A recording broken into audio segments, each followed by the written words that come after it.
ठीक है, तो यहां तक समझ आ गया आपको? कैमरा ऑफ हो गया था। एक और देखते हैं, इसके साथ बनाते हैं, सही रहेगा। वेलोसिटी, एरिया, मास।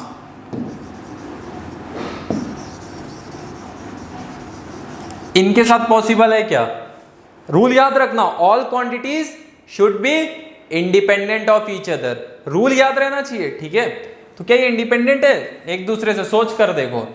वेलोसिटी मैंने अभी क्या बताया? डिस्टेंस अपॉन टाइम या लेंथ अपॉन टाइम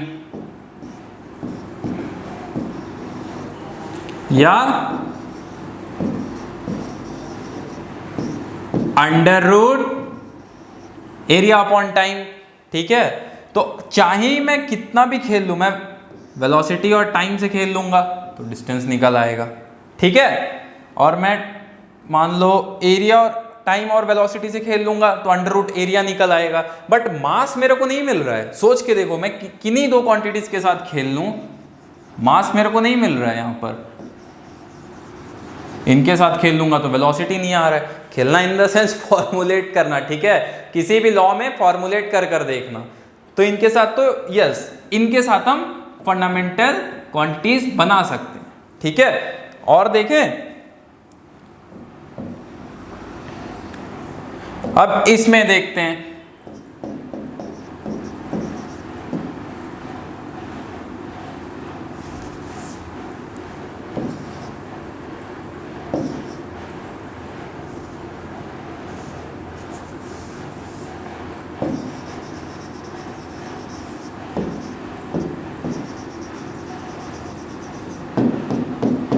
इनके साथ हम फंडामेंटल बना सकते हैं क्या?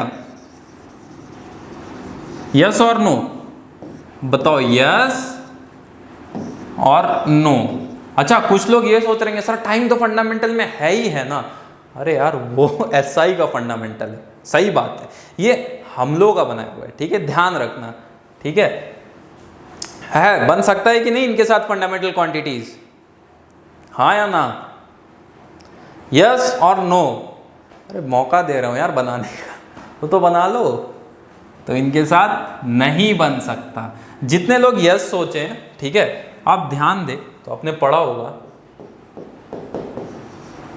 राइट? मैं इनके साथ खेलूंगा, ठीक है, इन दोनों के साथ खेलूंगा तो कुछ और, ये तीनों में से ही, मतलब अगर मैं करंट और टाइम के साथ खेलूंगा चार्ज निकल आएगा। सोच कर देखो। ठीक है, तो अगर मैं इनमें से कोई भी दो क्वांटिटी ले रहा हूं तो तीसरी क्वांटिटी मुझे मिल जा रही है। So this can not be my fundamental unit. Okay, ठीक है। अच्छा, ये बन सकता है कि नहीं, ये भी देख लेते हैं। कितना सीखे हो तुम लोग अभी पता चल जाएगा।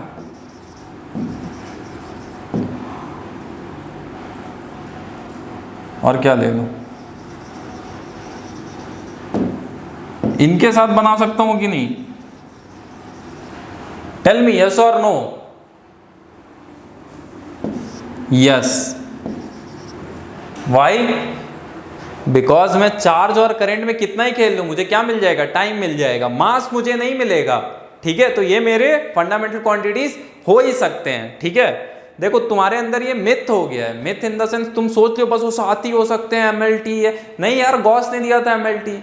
ठीक है, जब मैं एसपी गुप्ता सर की बुक पढ़ रहा था, इसी पे था, मतलब पूरा डायमेंशन और इन पे, तो मैंने देखा कि 4 डायमेंशनल सिस्टम भी बताया गया था उस टाइम पे। हार्टने ने बताया था, शायद हार्टने नहीं बताया था। ठीक है, एसपी गुप्ता सर की किताब में ही लिखा था कि हार्टने ने भी बताया था। 4 डायमेंशनल सिस्टम का भी प्रपोजल था। तुम ये 3 को ऐसा कुछ, अरे पवित्र है, पूर्णिमा के दिन इसमें से उजाला निकल, ऐसा कुछ नहीं है। अमावस्या के दिन भी ये 3 ही दिखेंगे। It is very simple. इनको रिप्लेस भी किया जा सकता है। ठीक है, इनको रिप्लेस भी किया जा सकता है। इट इज नॉट कि बहुत ही ऑस्पिशियस कुछ है। ठीक है, मेरा तो पूरी कहानी का सारांश कवि ये कहना चाह रहे हैं कि देखो, जो आप फंडामेंटल क्वांटिटीज जो भी आपकी होंगी, दे should be independent of each other. Independent होना मतलब वो फॉर्मूलेस या लॉ या किसी भी चीज की मदद से एक दूसरे पे डिपेंडेंट ना हो। ठीक है, मैंने 2 एग्जाम्पल से समझा दिया, टाइम का एक एग्जाम्पल लिया, अब एक ले लो, उसके रेस्पेक्ट में दूसरे या तीसरे आ जाएंगे। अब भाई एक लो और उसके साथ वाले और 2 ले लो, लॉजिक नहीं है यार, फिर तुम टेबल भर रहे होगे, अटेंडेंस नहीं लगाना है, ठीक है, फंडामेंटल क्वांटिटीज बनाना है। समझ गए बात को? चलो इतना समझ में आ गया। इसमें कुछ डाउट है तो पूछ लेना कमेंट में, ठीक है। चलो ये समझ में आ गया। और सेकंड पॉइंट क्या था?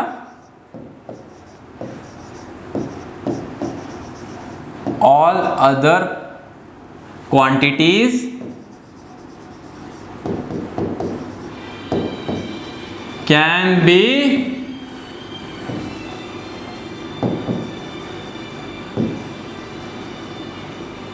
डिराइव्ड फ्रॉम देम, ठीक है, मतलब फंडामेंटल क्वांटिटी से बाकी सारी क्वांटिटीज डिराइव हो सके, ठीक है। बस इतना ही पॉइंट था, और कुछ नहीं था इसमें, ठीक है। अब ये समझ जाओगे, मतलब इनसे जो हो जाए वो डिराइव, ठीक है। और 1995 की जब कॉन्फ्रेंस प्रोसीडिंग हो रही थी वेट एंड मेजर्स की, तो उन्होंने हटा दिया था सप्लीमेंट्री यूनिट्स को, ठीक है। Supplementary units are not the part of SI. थोड़ा काया वाया दिखाओ यार, एसआई का वेबसाइट में जाया करो, राइट साइड में पीडीएफ आ जाता है, डाउनलोड करके देखा करो, ठीक है। तो सप्लीमेंट्री अब पार्ट नहीं है एसआई का, ठीक है, तो मैं नहीं पढ़ाता हूँ। तुमको पढ़ना हो तो बुक में लिखा है, पढ़ सकते हो यार, कोई इशू नहीं है, बट अब वो पार्ट नहीं रहा एसआई के, ठीक है। अब आते हैं दूसरी चीज पे, स्टैंडर्ड, ठीक है। अब स्टैंडर्ड कैसा सेट हो, इसमें 2 पॉइंट है। नंबर 1 अवेलेबिलिटी,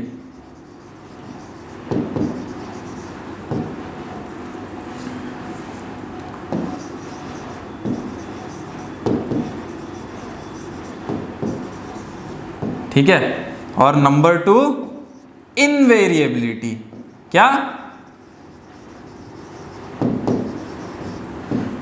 फर्स्ट अवेलेबिलिटी, मतलब आसानी से अवेलेबल हो, हर जगह मिल जाए, ठीक है। तुम देखोगे तो यार थोड़ा सा अगर इंटरेस्ट, ऐसे भी अगर तुम एक रीडिंग तो मारोगे, मेरे को पता है, ठीक है, मेरे को पता है एक रीडिंग मारोगे तो सीजियम एटम, ये सब अब एटम वगैरह आसानी से मिल सकते हैं, ठीक है, मतलब सबके लिए अवेलेबल है, समझ रहे हो। तो अवेलेबिलिटी आसानी से होनी चाहिए, मतलब आसानी से अवेलेबल हो। स्टैंडर्ड कैसे हो इन फंडामेंटल क्वांटिटीज के? जो आसानी से अवेलेबल हो, ठीक है। जो भी फंडामेंटल क्वांटिटीज होंगी, इनके जो भी स्टैंडर्ड होंगे वो आसानी से अवेलेबल हो। और सेकंड पॉइंट क्या है? इनवेरिएबिलिटी, ठीक है। अब इनवेरिएबिलिटी का मतलब क्या है? देखो सबसे छोटा सा एग्जांपल बताता हूँ। मान लो तुमने कोई लोहा लिया, ठीक है, अब लोहे में क्या हुआ? जंग लग गया, यानी कि उसने ऑक्सीडेशन की, ठीक है, मतलब मिलकर। तो अब समुद्र किनारे देखो, जंग में लोहा लग जाता है तो वो वेरिएबल हो गया, वो मास फिर कांस्टेंट नहीं रहा, वो वेरिएबल हो गया, ठीक है। वो मास कैसा हो गया? वेरिएबल हो गया, मतलब चेंज हो गया। तो वो चेंज ना हो, मतलब अपनी प्रॉपर्टी ना खोए, ठीक है। इसीलिए तुम देखोगे तो एटॉमिक लेवल पे चीजें की गई है, जो भी चीजें की गई है वो किस लेवल पे? एटॉमिक लेवल पे होगी अगर तुम पढ़ोगे तो, बिकॉज एटॉमिक लेवल पे चेंजेस आर टफ। और जो अभी की सबसे स्टैंडर्ड में बड़ी चेंज आई है वो किस में आई है? मास के स्टैंडर्ड में चेंज आ गया है। कब? 19th में। इसको क्या है वो चेंज? वो चेंज यही है कि जो प्लैंक कांस्टेंट है उसकी वैल्यू फिक्स कर दी गई है, और प्लैंक लेंथ से छोटा लेंथ पॉसिबल नहीं है। हालांकि टॉप क्वार्क मास से ज़्यादा बड़ा है, प्लैंक लेंथ कुछ नहीं है यार। ऐसा समझ लो कि अभी हमारे पास जो भी लॉज है क्वांटम मैकेनिक्स के, ठीक है, और जो बिहेवियर है ग्रेविटी का, जो लॉज है क्वांटम मैकेनिक्स के और जो बिहेवियर है ग्रेविटी का, ठीक है, उसके अकॉर्डिंगली अगर आप चलोगे तो प्रिसाइज पोजीशन जो है वो सबसे छोटी कौन सी हो सकती है? एक तो पॉइंट है प्रिसाइज पोजीशन और प्रिसाइज लोकेशन, ठीक है। प्रिसाइज जो पोजीशन है और प्रिसाइज लेंथ जो हो सकती है वो प्लैंक लेंथ हो सकती है, इससे छोटा नहीं हो सकता है, ठीक है, इससे छोटा पॉसिबल नहीं है। हालांकि टॉप क्वार्क मास से ज़्यादा है, बट ठीक है, अगर आप वो 2 लॉ को लेके चल रहे हो तो बस ये प्लैंक लेंथ और ये प्लैंक कांस्टेंट की वैल्यू फिक्स कर दी गई है। अब वो कैसे की गई है वो सिलेबस में नहीं है और उसमें जाना भी नहीं है, पर हाँ मोस्टली एटॉमिक लेवल पे ही करते हैं। अच्छा सर, क्या हर यूनिट में स्टैंडर्ड होना ज़रूरी है? यूनिट क्या है, किसको मैं एक मानूँ? तो नहीं यार, नेचुरल जो क्वांटिटीज़ होती है उनको ज़रूरत नहीं होती है, स्टैंडर्ड की उनको क्या ही ज़रूरत है, उनको स्टैंडर्ड की ज़रूरत नहीं होती है, ठीक है। जो भी तुम्हारे ये सस्टेनेबल क्वांटिटीज मतलब mass, length, time which depend on some artificial standard, ठीक है। इनको कुछ आर्टिफिशियल स्टैंडर्ड चाहिए होता है और जो नेचुरल यूनिट होती है इनको नहीं चाहिए होता है, ठीक है। और मैंने नेचुरल यूनिट देखा है, e⁻⁻1 ये ऐसा सब होता है, वो तुम्हारे काम का नहीं है, that is not in syllabus. But समझ लो कि रटना नहीं है, यूनिट स्टैंडर्ड चाहिए हमको चाहिए, अरे नहीं चाहिए यार, जरूरी नहीं है, ठीक है। और अगर तुम में हिम्मत है, पढ़ ली अगर बहुत ज़्यादा एटॉमिक फिजिक्स, तो फाइन कॉन्स्टेंट स्ट्रक्चर में जब जाओगे सिस्टम की ज़रूरत ही नहीं है यार वहाँ पे, ठीक है। फाइन वहाँ पे कोई सिस्टम ऑफ यूनिट की ज़रूरत, मतलब यूनिट के कोई स्टैंडर्ड या यूनिट की कुछ ऐसी बात ही नहीं है वहाँ पे फाइन कॉन्स्टेंट में अगर तुम जाने लग जाओगे। बट ठीक है यार, उतनी फिजिक्स यही क्लियर करो, ठीक है। बात समझ गए। अरे बड़े बड़े वर्ड है यार, प्लैंक लेंथ कुछ नहीं है। अगर तुम वही जो लॉस पढ़े हुए हैं क्वांटम मैकेनिक्स के, उनसे और बिहेवियर और ग्रेविटी से जाओगे तो आप इसे छोटा लेंथ कभी अचीव नहीं कर पाओगे। प्रिसाइजली कर तो पाओगे, प्रिसाइजली इससे छोटा नहीं कर पाओगे, ये प्लैंक लेंथ है, बस याद रख लो, ठीक है। क्यूरियोसिटी जगाना काम है, इसलिए बता रहा हूँ, सिलेबस में नहीं पता है मेरे को, ठीक है। चलो ये समझ में आ गया, मास का स्टैंडर्ड अभी फिक्स किया गया, ठीक है। और हमेशा सप्लीमेंट्री नहीं है, थोड़ा काया वाया दिखो यार, एसआई की यूनिट ऐसी खोल लो, नेट पे ही तो होते हो, तो खोल लो एसआई की भी वेबसाइट, 1 मिनट लगेगा, ठीक है, कुछ नहीं है, बस हो गया, ठीक है। इतना समझ में आ गया आपको। फर्स्ट फंडामेंटल क्वांटिटीज के लिए क्या 2 लॉ थे, दे should be independent of each other, मतलब उनके बीच में कोई रिलेशन फॉर्मुलेट ना हो रहा हो, ठीक है। दे should be independent of each other. और सेकंड चीज क्या थी, all other quantity should be derive from them, जिसमें हमने बहुत सारे एग्जांपल देखे। अब आई थिंक आपको क्लियर थोड़ा सा हो गया होगा, ठीक है। चार्ज करंट और टाइम के बीच में नहीं हो सकता है, चार्ज करंट और मास के बीच में हो सकता है, बिकॉज ऑफ चार्ज करंट के बीच में कितना भी कुछ कर लो आपको टाइम ही मिल रहा होगा। सिमिलरली वेलोसिटी एरिया या लेंथ कुछ भी ले लो, ये और मास के बीच में मैंने करके दिखाया, हाँ बन सकता है, because velocity is equal to distance upon time which is equal to length upon time which is equal to under root area upon time, ठीक है। तो ये सब देखो एक ही थाली के चट्टे पट्टे है, तो एक को ही रख लो ना यार, बार बार क्यों कर रहे हो। सबसे पहला एग्जाम्पल जो मैंने टाइम का दिखाया आपको, अब आर भी ले रहे हो, सेकेंड भी ले रहे हो, ये भी ले रहे हो, क्या लॉजिक है, एक ले लो उसके टर्म से बाकी को लिख दो, यही थी ना दोनों कंडीशन। सॉरी, आई थिंक अब तुम लोग को समझ आ गया होगा मैं जो समझाना चाह रहा था। अब आते हैं जो तुम लोग के मन में पहले से है, भाई सर 7 ही है, सर 7 को क्या करे सर, मंदिर में लगा ले। अबे नहीं, 7 है, ठीक है, बहुत अच्छी बात है, कोई बात नहीं, ठीक है। ठीक है, ऐसा ये कॉम्प्रोमाइज सॉल्यूशन है, आप ये नहीं बोल सकते exact.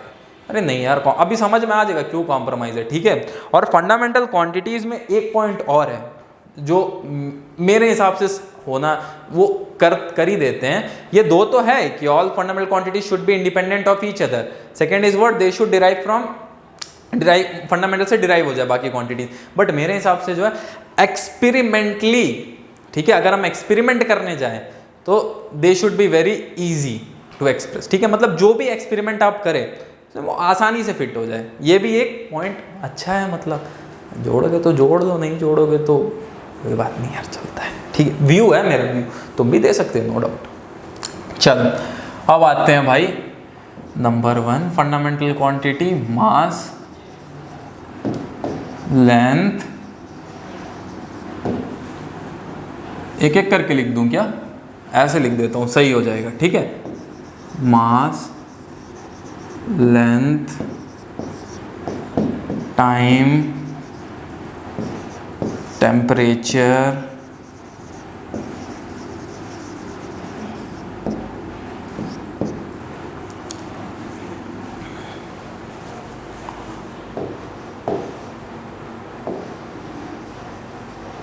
current, amount of substance,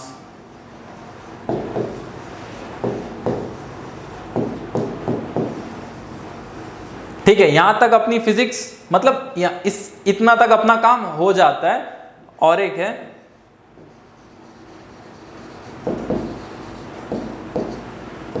luminous intensity, ठीक है, इसका किलोग्राम है और कैसे स्टैंडर्ड रखा गया वो सब मत जानने जाओ, ठीक है। लेंथ का तुमको पता ही है, मीटर है, टाइम का सेकंड है, अब इसका केल्विन है, ठीक है। तो ये जो टेम्परेचर है ये कहीं कहीं थर्मोडायनेमिक टेम्परेचर भी लिखा होता है, तो ध्यान रखना, ठीक है। टेम्परेचर का तुम लोग ध्यान रखना, ठीक है। अब ये सब किताब में देख लेना यार, करंट का तुम्हारा जो भी मतलब अब देख लिया करो ये सब किताब में। अब इसको मैं एक एक करके लिखूंगा टेबल बना के, तो से कुछ मतलब नहीं, अपने काम की जो चीज़ है वो यहाँ से निकाल लेते हैं। And what is that? Number 1 sir current, yes. Number 2 amount of substance, number 3 luminous intensity, ठीक है। मास, लेंथ और टाइम। मास क्या है? देखो मास भाई डेली यूज होने वाली चीज है, सब्जी लेने चले गए, कहीं भी चले गए, क्या बोलोगे यार, कुछ एक स्टैंडर्ड चाहिए ना। हाँ भाई केजी में दो, हाँ भाई ग्राम्स में दो, हाँ भाई कितना हुआ, 1 किलो 1.5 किलो, मतलब एक स्टैंडर्ड बता, मतलब एक वो बता रहा हूँ तुम लोगों की, हाँ ये चीज नॉर्मल यूज के लिए, ठीक है, जनरल यूज के लिए। ये क्या है? ये जनरल यूज के लिए, ठीक है। अब देखो, अब पहला पॉइंट क्या था? सबके लिए भाई इक्वल है, ठीक है। फर्स्ट पॉइंट सोशल इंजस्टिस, किसी के साथ क्या ना हो, सोशल इंजस्टिस ना हो, तो इसलिए मास, लेंथ, टाइम ये सब सभी मतलब ये सब इसलिए दे दिया गया। अरे उन मास, लेंथ और टाइम हटा के फोर्स भी आ जाता तो काम बन जाता है यार, मतलब मैकेनिक्स के लॉ तो गवर्न हो ही रहे थे, बट ठीक है, मास, लेंथ एंड टाइम क्या है? Compromise solution. अभी समझ में आ जाएगा क्यों कॉम्प्रोमाइज्ड है, कोई इसके पीछे बहुत बड़ी थ्योरी नहीं है, छोटा सा बात है। मास, लेंथ, टाइम, टेम्परेचर, ठीक है, ये चारों हम क्या करते हैं? जनरल यूज करते हैं। अब आते हैं अपने काम की चीज में, करंट। करंट सर एक एक करके समझने की कोशिश करते हैं। Number 1 current. सर करंट, हाँ sir current charge upon time, पर सर चार्ज तो सर क्या है? फंडामेंटल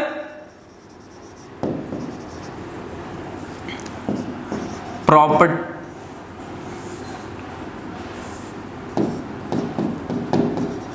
चार्ज क्या है? फंडामेंटल प्रॉपर्टी है, किसकी? मैटर की, विच एग्जिबिट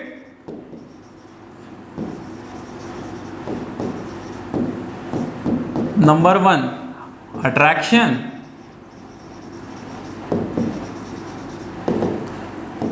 नंबर 2 रिपल्शन। सर हम भावुक हो गए सर, फंडामेंटल सर यहाँ लिए सर, इसको ही रख दो सर वहाँ पे। हाँ रख सकते हो, अगर तुम यहाँ रख दोगे तो सर लॉ तो टूट गया ना सर। अरे नहीं यार, चार्ज करंट आएगा ही कहाँ सर, क्यों नहीं लिए सर? अबे यार वो लोग नहीं लिए, क्यों नहीं लिए सर? ये अच्छा क्वेश्चन है सर, लेना तो चाहिए था सर। इसकी जगह मैग्नेटिक डाइपोल ये सब भी तो सर ले सकते, ऑब्वियसली ले सकते थे यार, इसीलिए तो बोला कॉम्प्रोमाइज है। वर्ड पे मत जाओ, फंडामेंटल। ये तुम लोग का मिथ होता है कि फंडामेंटल इससे छोटा नहीं हो सकता, नहीं कभी नहीं। अरे ऐसा थोड़ी ना जो है, फंडामेंटल नाम दे दिया गया है, ठीक है। फंडामेंटल, अब देखो किसी किसी का नाम क्या होता है? जीत। तो क्या जीत ही जाते हैं क्या दौड़ते हैं? तो अब जीत को मैं दौड़ा दूँ रेस में तो जीत जाएगा क्या? ऐसा कुछ नहीं है, अगर मेहनत करेगा तो जीत जाएगा। तो लाइक दैट ओनली। उनके मायने ये थे कि जिन्होंने जो कमेटी में बैठे थे, उनके मायने ये थे कि सबके लिए आसान हो। क्या 2 पॉइंट मैंने बताया, that it should B for everyone, लोग आराम से यूज कर पाए और आराम से चेक कर पाए, बस यही 2 चीज थी, ठीक है। People can check them easily and it should be easily available, बस यही 2 था, ठीक है। और स्टैंडर्ड के लिए क्या था? अवेलेबिलिटी, इनवेरिएबिलिटी, दैट्स इट, खत्म, ठीक है। तो फंडामेंटल पे ज्यादा भावुक नहीं होना है, वर्ड पे नहीं जाना है, ठीक है। शशि थरूर नहीं बनना है, काम का काम करना है, ठीक है। फंडामेंटल समझ गए?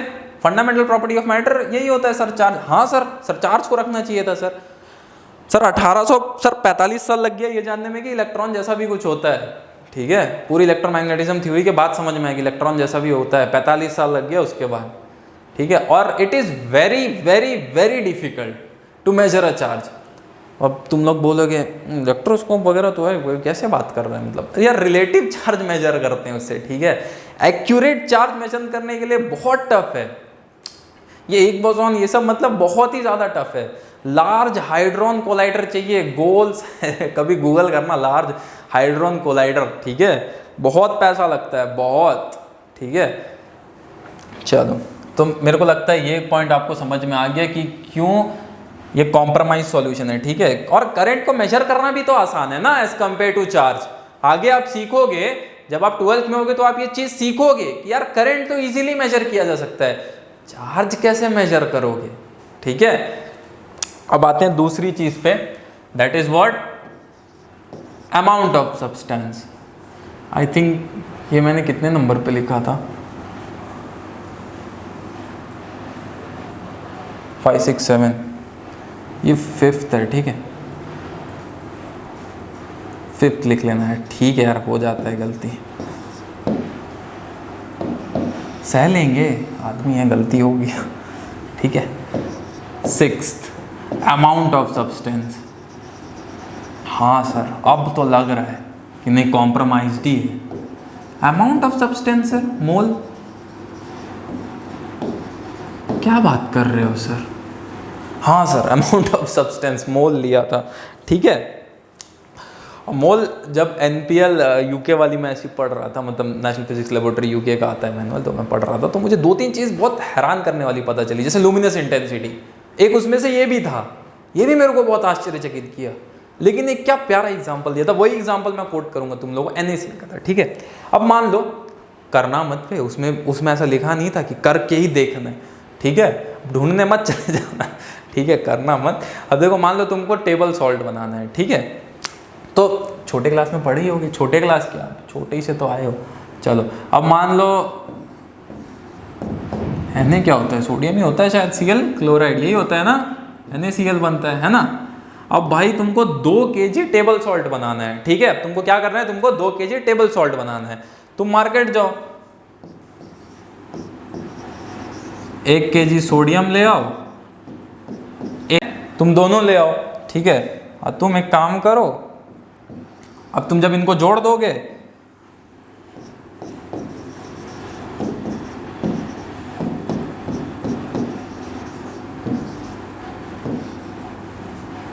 क्या बन जाएगा, 2 kg NaCl बन जाएगा, है ना। अब कभी नहीं बनेगा 2 kg NaCl। करना भी मत और बनेगा भी नहीं। ऐसा अगर करने जाओगे तो तुम क्या कर बैठोगे। देखो सोडियम क्या है, सोडियम जो है वो लाइटर है, तुम सारा क्लोरीन यूज कर चुके होगे, तुम्हारे पास बहुत सारा सोडियम बच गया होगा। फिर सोडियम लेके बोलना तो नमक है ही नहीं, क्या डाले, सोडियम डाल दे सब्जी में, करना मत। ठीक है, तो मोल क्यों लिया गया, मोल क्यों लिया गया, मोल इसलिए लिया गया, अगर ध्यान से समझना, ये पॉइंट काम का है अपना। अगर मैं यहां पर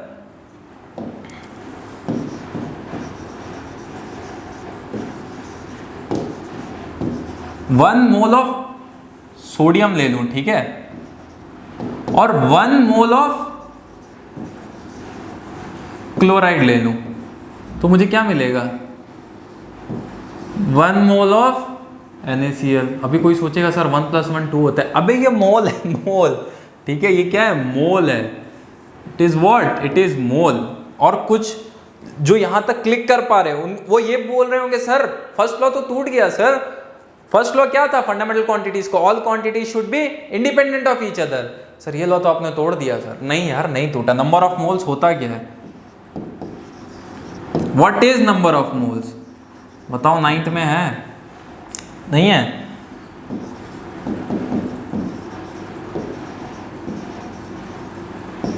अपॉन मोलर मास, यही होता है ना। अरे यही होता है, given mass upon molar mass. तो सर टूट गया ना, सर टूट गया रिलेशन। नहीं टूटा यार, इसलिए नहीं टूटा because this mass is different. ठीक है, ये सबके लिए डिफरेंट है। जैसे मेरी बात थोड़ी गहराई से समझने की कोशिश करो तो आराम से समझ में आ जाएगा। 12 gram of carbon is what, 1 mole of carbon. ठीक है ना, सेलेक्ट 12 ग्राम ऑफ सोडियम क्या 1 मोल ऑफ सोडियम होता है? होता है क्या? नो, नहीं होता है। ठीक है, 12 gram of carbon 1 mole of carbon बनाता है, but 12 gram of sodium 1 mole of sodium नहीं बनाता है। एक मोल में कितने एटम होते हैं? How many atom are there in 1 mole? बताओ।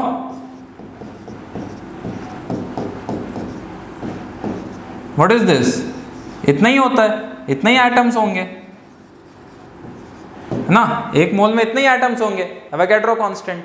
ठीक है, तो इसलिए अब समझ में आया क्यों 1 mole of sodium plus 1 mole of chloride can give NaCl। ठीक है, तब टेबल सॉल्ट बन जाएगा। ठीक है, लेकिन तुम 1 kg लेके चलोगे तो नहीं। और एक बात है कि लोगों को समझ आ गया था कि एटॉमिक लेवल पे भी फिजिक्स एग्जिस्ट करता है, and we have to acknowledge this.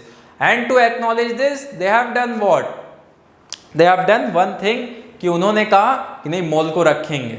ठीक है, थर्मोडायनेमिक्स थोड़ा और बताऊंगा, अभी के लिए इतना समझ लो। समझ गए इतना? यहां तक एकदम क्लियर है, कोई दिक्कत नहीं है। एक बार और रिवाइज कर देते हैं। Mass, length and time, yes these are for common use. और एक है टेम्परेचर, केल्विन। ठीक है, अब वो तुम लोग को पता है यार, अब मैं उसके वो सब बताने चल जाऊंगा क्या है, तो फिर कोई लॉजिक नहीं। मास है केजी है, टाइम का सेकंड है, इसका केल्विन है, इसका मोल है, इसका कैंडल है, वो सब तुम लोगों को पता है, मुझे पता है पहले से, उस पर बात नहीं करी, वो तुम लोग कर लेना। मैं लॉजिक समझा रहा हूँ, लॉजिक क्या है, जो जरूरी है तो रटना नहीं है। That is why it is compromise. See the problem with mole is that we didn't find atom counting machine, right? हमने अभी तक ऐसी कोई मशीन खोजी नहीं है जिससे नंबर एटम काउंट हो जाए। यही दिक्कत है, इसलिए हम लोग इसको दूसरे के टर्म्स में रिलेट करने की कोशिश करते हैं। अब थोड़ा थोड़ा समझ में आ रहा है क्यों मैंने बोला था कि ये कॉम्प्रोमाइज सॉल्यूशन है? हल्का हल्का हल्का सा तो आया होगा ना यार, थोड़ा सा। चलो ठीक है,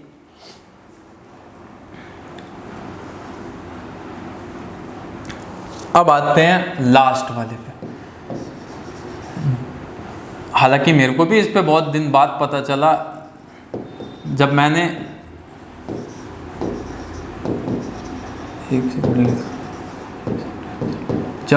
NPL जो है ना, को यू के फ्री में PDF अवेलेबल है, पढ़ने मत चल जाना, सुन लो बस। ठीक है, उसमें पढ़ा तो मेरे को पता। देखो वाटेज से तो इसका रिलेशनशिप है, या ट्रू, वॉटेज से तो इसका रिलेशनशिप है, बट इसको गलत मतलब में क्या ले लिया जाता है कि कैंडला लुमिनस इंटेंसिटी। क्या है लुमिनस इंटेंसिटी? हाँ, इस रूम में जितना लाइट मैं देख पा रहा हूँ, दैट मीन्स मतलब जितना लाइट मैं अपने ह्यूमन आइज से देख पा रहा हूँ, that is luminous intensity, that's it. ठीक है, इससे ज्यादा इस पे कुछ नहीं है। हाँ, अब कितना वाटेज की बात अगर मैं करूँ तो देखो, अब मान लो मैंने कितना 50 वो पीला वाला बल्ब लगा लिया। ठीक है, अब वो तो दे ही 2 वाट का रहा है, बाकी सब क्या पता दूसरे रेडिएशन में दे रहा है जिसको हम नहीं देख पाए, इंफ्रारेड या किसी भी रेडिएशन में दे रहा है, तो उसमें लॉस ज्यादा हो रहा है। समझ पा रहे हो इस चीज को? ठीक है, इसीलिए सरकार ने बोला भाई LED लगा लो यार, क्योंकि उनको समझ में आ गया था कि ये उस रेडिएशन में भेज रहा है। ठीक है, वैसे इसको पता किया गया था लेजर मोनोक्रोमैटिक रेडिएशन वाले मेथड से, पर ठीक है वो मेथड जानना अपने लिए इंपॉर्टेंट नहीं है। तो luminous intensity is what? Human vision capacity to observe light. जितना लाइट आप देख पा रहे हो वही लुमिनस इंटेंसिटी है। ठीक है, कायदे की बात अगर बताऊं तो अपना मास, लेंथ और टाइम से मतलब ज़्यादा उतना लेना देना नहीं होता है, बिकॉज आइंस्टीन साहब की उसमें देखोगे तो टाइम डायलेशन और लेंथ कॉन्ट्रैक्शन सेम चीज़ है, तो भाई लेंथ टाइम हटा दिया जाए। ठीक है, और भाई ज्योमेट्री पे आ जाओगे, मास है, कोई बॉडी का मास है तो लेंथ टाइम है। ठीक है, तो अगर वो व्यू से देखने जाओगे तो भाई मास, लेंथ और टाइम सेम है। वैसे सही से देखा जाए तो यार अपने काम का चीज़ जो है वो मैंने तुमको बता दिया है। ठीक है, अब इतना ही है, इसमें ज़्यादा R&D करने मत जाओ। स्टैंडर्ड्स को एक बार पढ़ लो, if you have time go through it, if not no issue. ठीक है, अगर टाइम है तो इनको पढ़ लो, टाइम है तो कोई बात। एक रीडिंग मारते उसको याद मत करने लगना। ठीक है, बस समझ लो, पीछे का कॉन्सेप्ट समझ लो। Amount of substance 12 gram of carbon is equal to 1, but 12 gram of sodium does not equal to 1 mole. ठीक है, और 1 मोल में कितने एटम होते हैं मैंने बता दिया। ठीक है, और फिर से एक बार रिवाइज करा देता हूं। फंडामेंटल क्वांटिटीज के लिए क्या 2 रूल है मैंने बताया आपको। Number 1 rule is all should be independent of each other, मैंने बता दिया आपको। सेकंड क्या था? All other quantities should be derive from them. ठीक है। उसके बाद मैंने आपको बता दिया मास लेंथ, उसके बाद मैंने आपको बता दिया मास लेंथ एंड टाइम, ये सब क्या है। देन करंट, क्यों हमने करंट को लिया, क्यों नहीं चार्ज को लिया, ये भी मैंने आपको बता दिया। अमाउंट ऑफ सब्सटेंस क्यों है, वो भी मैंने आपको बता दिया। और क्या, मैंने लुमिनस इंटेंसिटी के बारे में बता दी, ठीक है। और मास लेंथ एंड टाइम मतलब अगर देखा जाए तो लेंथ कॉन्ट्रैक्शन और टाइम डायलेशन दोनों सेम चीज़ है, तो सेम होना चाहिए, है ना। आइंस्टीन ने क्या बोला, लेंथ कॉन्ट्रैक्शन और टाइम डायलेशन सेम चीज़ है, दोनों सेम होनी चाहिए। हाँ, वो व्यू से भी देखो तो सेम होनी चाहिए। मैंने बोला ना, दो अलग अलग व्यू पॉइंट रहे हैं, that is why it is a compromise solution, ठीक है। और क्या सर हर यूनिट के लिए स्टैंडर्ड होना चाहिए? नहीं, हर यूनिट के लिए स्टैंडर्ड होना चाहिए ऐसा मैंने नहीं बोला है, ठीक है। तो सर मतलब वो सब तो काम के नहीं होंगे। अरे यार काम के है यार, किसने बोला काम के नहीं है? मैंने ऐसा तो नहीं बोला, मैंने बस ये बोला कि हर यूनिट के लिए स्टैंडर्ड जरूरी नहीं है। सस्टेनेबल वेरिएबल्स यूज करते हैं स्टैंडर्ड को, ठीक है। नेचुरल वेरिएबल को स्टैंडर्ड की जरूरत नहीं पड़ती है। मैंने इनको देखा है, e to the power 1 - 1 ऐसे सब फॉर्म में, तो वो क्या है वो आपके सिलेबस में नहीं है, इसलिए मैं ज़्यादा डीप में नहीं जा रहा हूँ। बस इतना समझ लो, रटना मत कि स्टैंडर्ड चाहिए ही चाहिए यूनिट के लिए, नहीं यार जरूरी नहीं है। वो अपना स्टैंडर्ड खुद उस फिजिकल सिस्टम से मतलब निकाल लेते हैं, ठीक है। जैसे एग्जाम्पल के लिए सर एग्जाम्पल दे तो मैच नंबर बहुत ज़रूरी है, उसी से मिसाइल चलता है, ठीक है। Speed of sound upon speed in other medium, match number क्या है, रेशियो है। इसी को अंग्रेजी के भारी वर्ड में बोल दिया जाए तो क्या है, डायमेंशन लेस, ठीक है। इसलिए बोला था वर्ड पे मत जाओ, फंडामेंटल वर्ड पे मत जाओ, वो उनके लिए कुछ होगा, उनका पॉइंट ऑफ व्यू अलग होगा, हमारा पॉइंट ऑफ व्यू अलग है, ठीक है। समझ गए इतना कुछ? यूनिट जरूरी नहीं है, ये मैंने बता दिया। स्टैंडर्ड हमेशा जरूरी नहीं है यूनिट के लिए, ये भी मैंने बता दिया, बस, ठीक है। मैच नंबर बहुत जरूरी है, और भी एग्जांपल है, पर मैच नंबर मतलब बहुत इजी एग्जांपल है, उससे मिसाइल चलता है, बस ऐसा समझ लो। चलता है in the sense governing property, ठीक है। Thank you. इसके बाद हम शुरू करते हैं डायमेंशन एनालिसिस पे, ठीक है।